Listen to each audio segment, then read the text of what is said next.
Vladimir Putin made an address to the Russian nation in which he announced partial mobilization.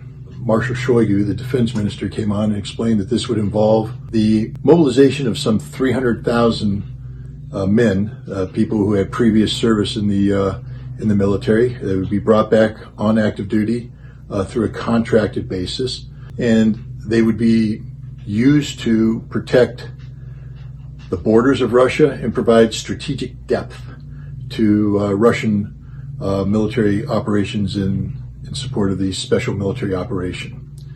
At the same time, it appears that there will be referendums in not only the Donetsk People's Republic and Lugansk People's Republic, but also the territories of Ukraine that are currently occupied by the Russian military, territories that historically are part of what is known as Novaya Russia. What does all this mean? First and foremost, it means that there's been a fundamental change in the reality of the conflict in Ukraine, one that transitions away from the notion of a Russian special military operation against Ukraine and to a direct conflict between Russia and NATO. This is a fundamental change. Some people might say, well, isn't Russia overreacting?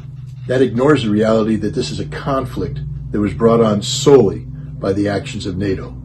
NATO's desire to expand up to the borders of Russia, NATO's desire to bring Ukraine into its ranks, NATO's use, or abuse, should I say, of the diplomatic Minsk Accords arrangement, not to try and find a solution to the problem of the conflict in Donbass, but rather to provide time for NATO to train a Ukrainian army that would be able to forcefully solve the Donbass problem to a manner that aligned with Ukrainian interests and not the interests of the people who resided in Donbass.